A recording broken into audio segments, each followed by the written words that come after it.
The moment you stop chasing is usually when everything changes. I used to think effort meant proving how much I cared. So I'd text first, every time. I'd make the plans, suggest the date, keep the conversation going. I'd check in, follow up, make sure we didn't lose momentum. And for a while, I convinced myself that was just how I loved, that I was the one who cared more, the one who tried harder, the pursuer. But here's what I didn't want to admit. Deep down, I wasn't just showing effort. I was auditing for a role I'd already given myself, hoping that if I just did enough, if I just showed up enough, if I just made it easy enough, they'd finally see my worth. But you know what happens when you're the only one chasing? At some point, it stops feeling like love. It starts feeling like a job I didn't apply for. I'd send a message and wait.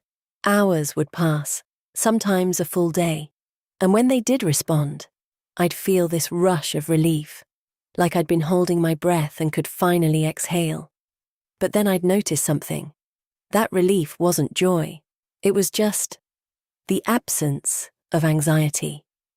I started analyzing everything. Did I text too much? Was I too available? Should I have waited longer? I'd reread my messages, wondering if I said the wrong thing. I'd check my phone constantly, just in case I missed their reply. And the worst part, I started shrinking myself, texting less, holding back, playing it cool. Not because that's who I was, but because I thought if I needed less, maybe they'd want me more.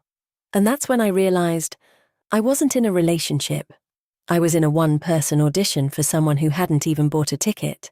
There was this one night. I'd been waiting for a response for 2 days. 2 days. And I caught myself, again, checking my phone, making excuses for them, telling myself they were just busy. They'd reply soon. It was fine. But it wasn't fine. And I wasn't fine. And I thought, what am I doing? Why am I begging someone to meet me halfway? I don't want to convince someone to choose me. I don't want to perform my way into being loved. I don't want to spend my energy managing someone else's interest level. I just want them to choose me, the way I was already choosing them. And if they couldn't do that, then I needed to stop chasing what was never running toward me. So I stopped. Not in a dramatic, I'm done with you way. I just stopped leading, stopped initiating every conversation, stopped making all the plans, stopped convincing myself that my effort could somehow compensate for their lack of it. And you know what happened? Some people disappeared, and that hurt. But it also told me everything I needed to know. Because the ones who were only there when I was doing all the work, they were never really there at all. But the ones who actually cared, they noticed, they leaned in, they started showing up without me having to ask. Now I pay attention to energy, not words, not potential, not what someone could be if they just tried harder. Energy. If you're showing up, I meet you there. If you're matching my effort, I'll match yours right back.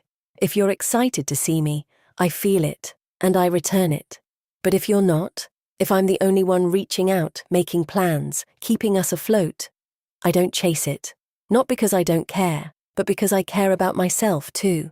And I finally understand, my energy is not a sales pitch. It's not something I throw at someone hoping they'll catch it. It's a gift. And I only give it to people who know how to receive it. Because here's the difference. When you're chasing someone, you're always wondering, did I do enough? Was I too much? Should I try harder? You're performing, proving, hoping. But when you're chosen, you're not wondering. You just know. You know because they text you first sometimes. They make plans without you having to hint at it. They show up, not because you asked, but because they want to. And there's no anxiety in that. No second guessing. No mental gymnastics trying to figure out if they're actually interested. You just get to be with someone who's actively choosing to be there too.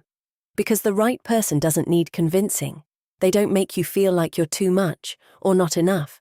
They don't leave you hanging, wondering where you stand. They just meet you. Halfway. Fully. Consistently.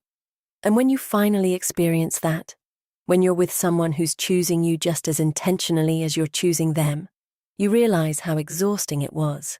carrying the weight of something that was supposed to be shared. And you promise yourself you'll never chase that hard again. Not because you've given up on love, but because you finally know what it feels like to be chosen. And you won't settle for anything less. And that's what dating without the drama looks like.